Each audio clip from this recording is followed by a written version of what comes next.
Hey guys, how are you guys doing? Just want to do a little video on an issue that I had on my car a couple of days ago. So basically, it was happened like at the end of the day. Pretty much, I was using my car the whole entire day, went shopping, etc., etc. Went to the Home Depot, parked it there, went in, grabbed some stuff, came out, got into my car, tried to start it, and did not start. It didn't crank. And I was very surprised at that because, let me see. I don't know whether I was surprised at that or not because I did change up the battery about a month and a half ago. So I was a little bit surprised that happened because I had that issue happen, about a month ago when I had to go out and change up the battery. Pretty much the same situation, kind of, but kind of not. So basically, everything worked, kind of like the same situation as a month ago. Everything worked in the car. Blower motor worked, the heater worked, the dash lights came on, remote worked, everything worked. All right, and it wouldn't crank at all. I tried to crank it a couple of times. It would not crank at all. Just heard a click every single time I try to, start it. I just heard a click every single time. So had me scratching my head a little bit, and I thought that battery situation was fixed for a long while, years, because a new battery should last you about 4 to 5 years. But unless there was an issue with the battery itself, or maybe the terminals were loose or something like that. But anyway, I went out and turned on the headlights, the headlight beams, just to see how strong they were, see if it was actually the battery that was the cause of it. And the beams were very, very, very bright. So at that point, I was kind of on the fence about whether it was battery or not.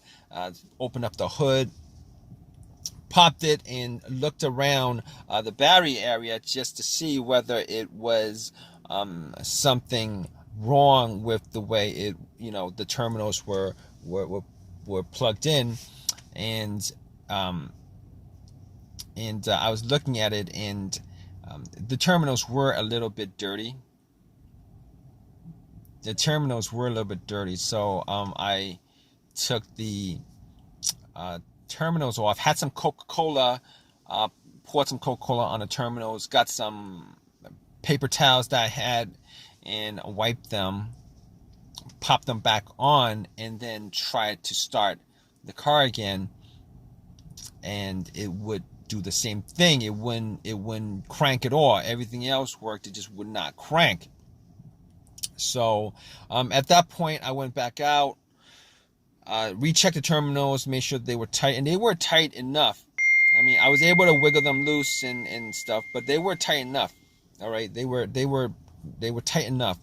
So I didn't think that it was the terminal that was the issue, because they were clean enough also. And at that point, I was like, maybe I should look at the negative terminal just to see whether the ground was connected to the frame of the car, whether there was any kind of rust or any kind of corrosion there. So I checked it out, and everything was clean. And that negative wire is the ground wire to any vehicle. So I was like, okay, all right. Let me see. The battery is good. Terminals are good.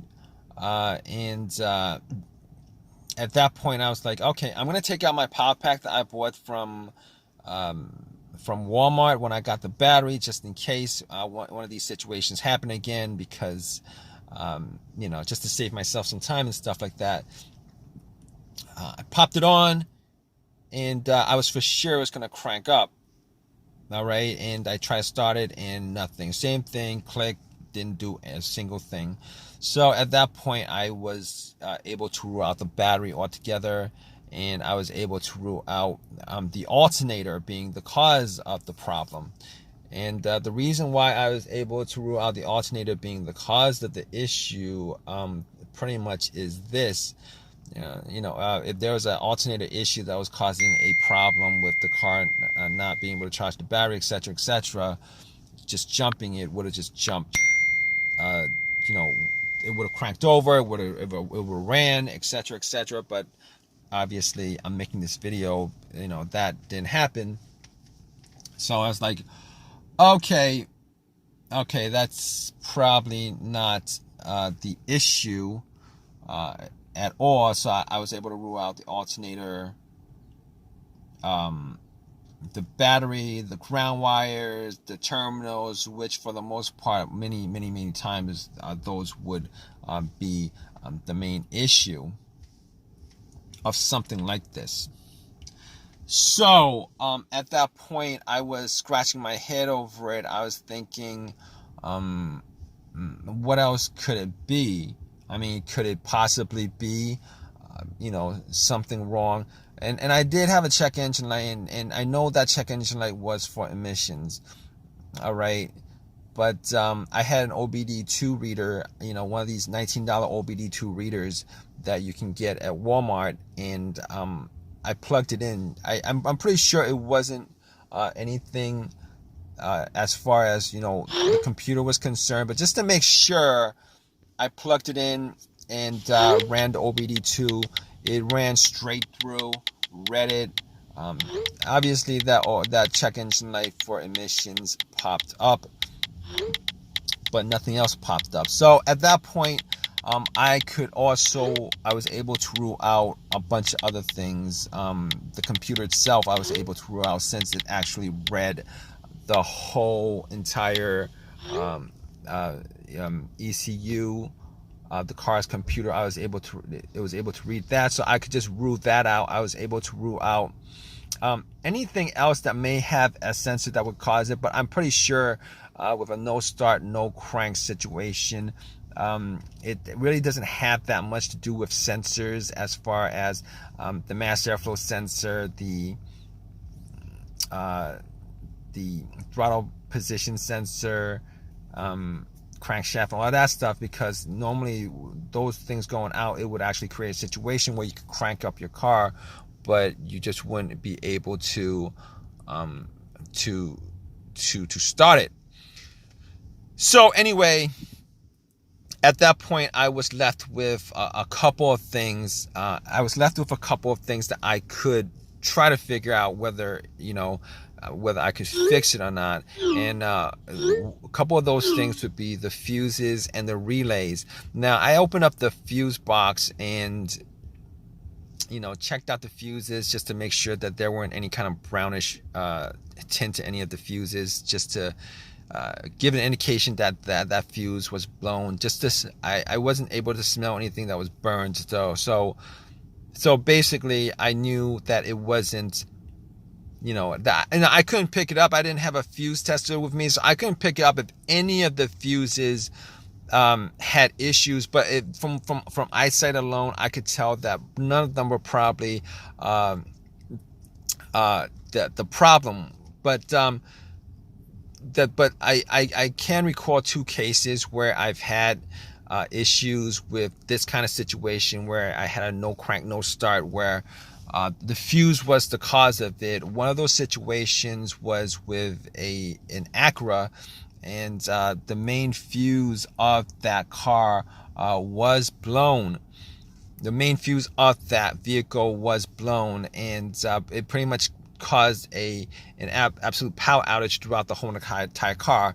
In that situation, there was absolutely no power at all inside the car, as if the terminals were taken off the battery. And once I changed up that main fuse, everything started up again, everything worked, everything was good. So but unfortunately, that wasn't the same situation as I had a couple of days ago, because I was getting power, it just wasn't cranking up.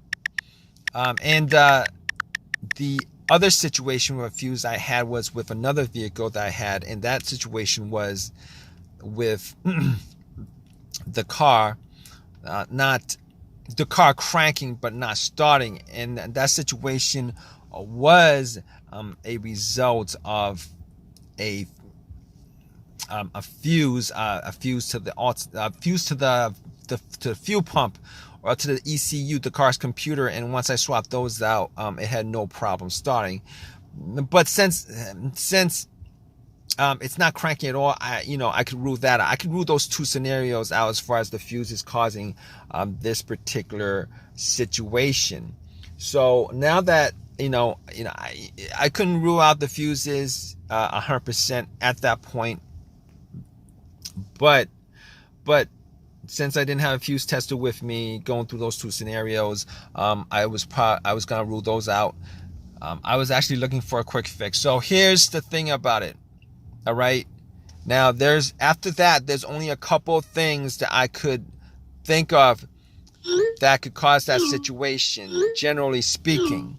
All right. The starter or the relays. Now, I didn't think it was the starter because I did change out the starter about a year ago. The starter was changed out a year ago. So, and the starter that I bought was a brand new starter. Now, there are chances that the starters do go out.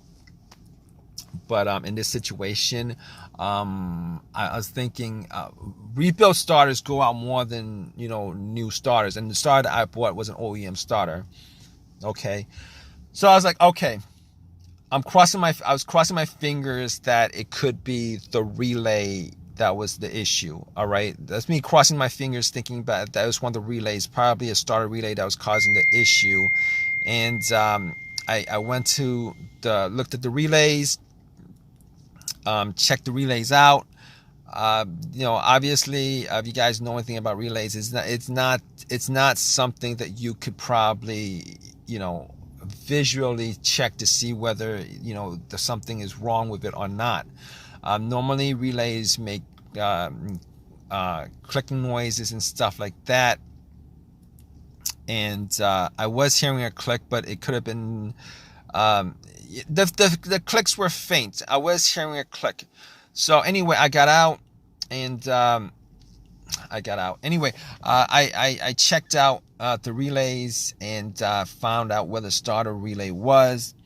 What I did was I took it out just to inspect it, just to see whether there's any kind of corrosions on the stems or not, and didn't see too much corrosion on the stems. Now, normally, what this situation would entail, as far as me testing it was concerned, was if there was somebody else who could listen to the relay clicking when I'm in the car and stuff like that, I could be able to tell 100%, probably not 100%, but whether that was the issue or not. But what I did was, instead of doing that, I checked for another relay that had the same, I checked for a relay that was similar, an identical relay in the box. And what I did was, just to test it out, I took the relay out and then swapped it. I took the relay out and then swapped it. And once I swapped it, try to crank the car up, and bam, it actually cranked up. It cranked up. It started. So at that point, I knew that it was a malfunctioning relay. Now, so I was able to drive it to AutoZone, bought another relay, popped it in. It works. It's been working since. So it was the starter relay that was the problem. Just want to tell you guys that I did hear the click. I think the relay was malfunctioning. It was working. The relay was working, but it was malfunctioning. I think that was the main problem with the relay itself. The main problem with that issue was that it was working, but it was malfunctioning. Now, I didn't really care enough to do that test, but I did hear the click. And normally when you hear the click, it means that the relay is working, which kind of caught me off guard. But it was working, but I think it was malfunctioning. That's why it wasn't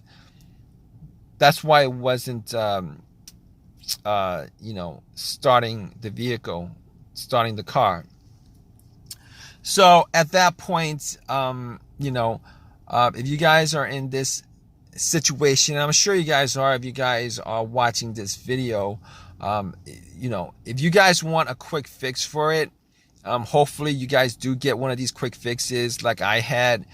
Pretty much what you guys could do is go down the list of stuff that I eliminated, as far as everything I eliminated before getting to what the main problem was. Generally speaking, after the relay, if it wasn't the relay, my first guess would have been the starter being the issue. But regardless, I just want to thank you guys for watching this video. If you guys have a comment, please leave a comment in the comment section. Please subscribe, and please give me a thumbs up if this video has helped you guys out in any way. All right, guys, take care.